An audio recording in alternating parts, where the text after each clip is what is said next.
Reversing some effects of aging might be in the blood of the young. 3 new studies have found that blood from young mice can reverse symptoms of aging in older mice. 3 studies will be published this week in the journals Science and Nature, each exploring the regenerative properties of young blood. The blood of the young can make the old young again. Are you kidding me? It sounds like out of a sci-fi movie or something. So what is it in the blood? Do we know?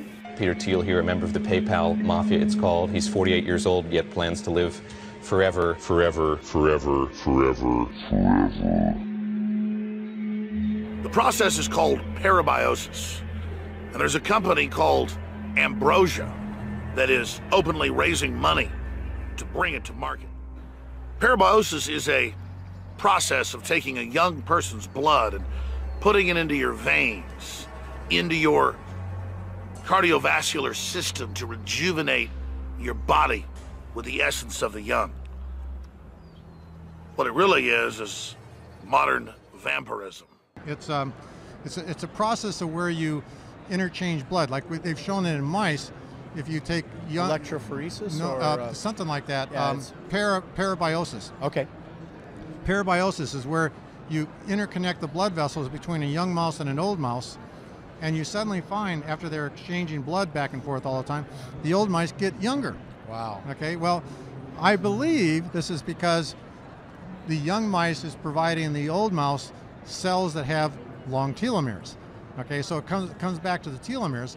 I'm hoping that we can do the same thing by just lengthening the telomeres in the cells you already have.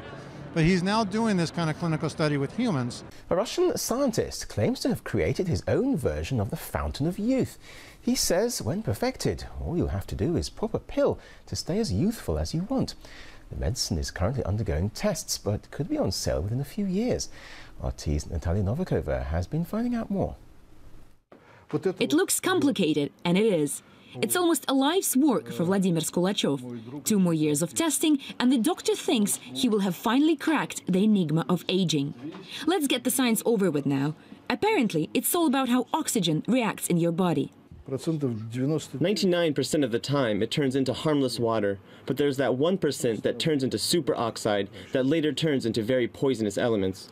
So the task was to find an antioxidant that stops that process. And we're really here to talk about not only anti-aging, but the concept of immortality.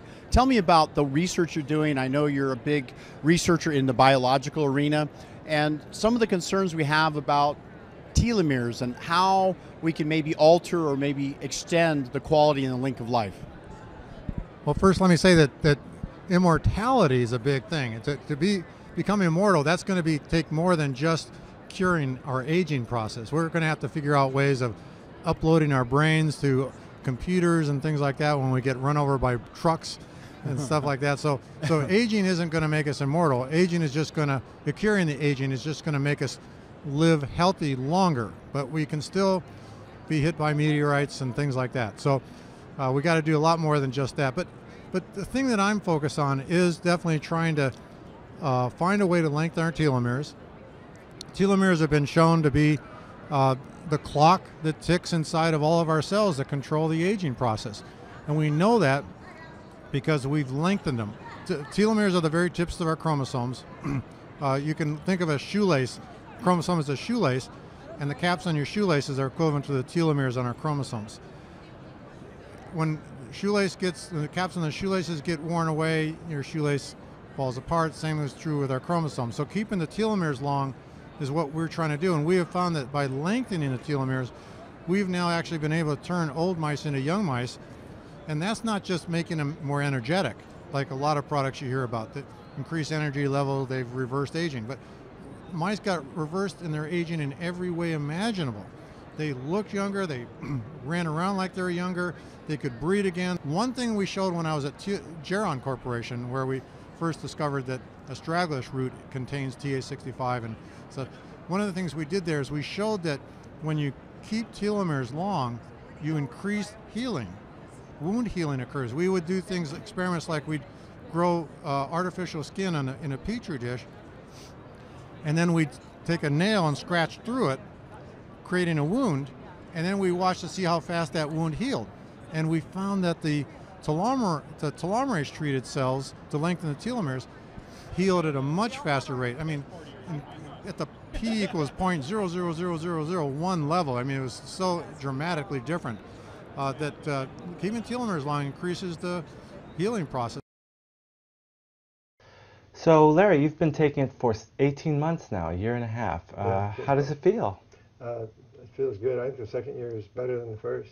I feel better the last 6 months than I did the year before. I think that the second year seems to be accumulating, and my joints, I don't worry about them in the gym anymore, and I have the energy to get through the day without crashing, and I feel good. I have a positive outlook, and I feel like I look good, and my wife's looking good too, so it's been a great experience. There's the possibility that in the future you could still talk to the people you love forever. If you upload the human mind into a computer, you could create a copy of yourself as an avatar. Now, your family might still be able to have conversations with you, even though you no longer exist in the material world anymore, but in digital space. In some sense, a part of you has become immortal. So clearly, we are entering a world where we can transcend space and time and even our own mortality. We discovered this enzyme telomerase to lengthen them. Well, after we showed that we could turn old cells into young cells at that point, at the very initial stage, the next thing we did is we took the antisense of telomerase and showed that we could kill every cancer cell by causing it to die of accelerated aging. We inhibited the telomerase to cause the telomeres to get really short at an accelerated rate, and the cancer cells die, and it had no effect on normal cells. Wow. Because normal cells don't have telomerase. Right. Well, everybody said, wow, if inhibiting telomerase kills cancer, then telomerase must be the cause of the cancer. Oh. But it's the exact opposite. We now know hundreds and hundreds of scientific publications showing that it's the lack of telomerase that causes cancer. It's short telomeres that cause cancer. Keeping your telomeres long by keeping telomerase being produced actually decreases our risk of cancer. It turns out that we know what aging is. Aging is the buildup of error. That's all aging is. The buildup of genetic and cellular error. As cells begin to age, they begin to get sluggish because genetic mistakes start to build up. Now, cells, however, have a repair mechanism. They can repair damage to their cells. Otherwise, we would all basically rot very soon after birth. However, even the repair mechanisms eventually get gummed up, and then the cell really starts to get old as a consequence. So then the question is, can you accelerate cell repair? That is another branch of gerontology which is being looked at, using genes and using chemicals to accelerate the repair mechanisms. For example, if I take any organism on the planet Earth, from yeast cells to spiders, insects, rabbits, dogs, and even monkeys now, and I reduce their caloric intake by 30%, they live 30% longer. In fact, the only organism which has not yet been deliberately tested by scientists are Homo sapiens. All the other species obey this basic rule. You starve them to death, they live longer. This is independent of telomerase. This is a function of the wear and tear that we have on the cells. And this is the only known way of actually deliberately extending the lifespan of any organisms almost at will. Now, what we want is a genetic way of mimicking this mechanism without having to starve yourself. Because how many people do you know would be willing to starve themselves in order to live 30% longer? Not too many. So then the question is, are there genes that control this process? And the answer is apparently yes. There's something called the sirtuin genes, SIR2 being the most prominent of them. They in turn stimulate certain enzymes, among them resveratrol, which is found in red wine, for example. What I am saying is, we are now finding pieces of the fountain of youth, tantalizing clues that mean that perhaps in the coming decades, we might be able to actually unravel the aging process. When I first heard the word transhumanism, like a lot of people, I was a little overwhelmed. Was this science even possible, or was it just science fiction?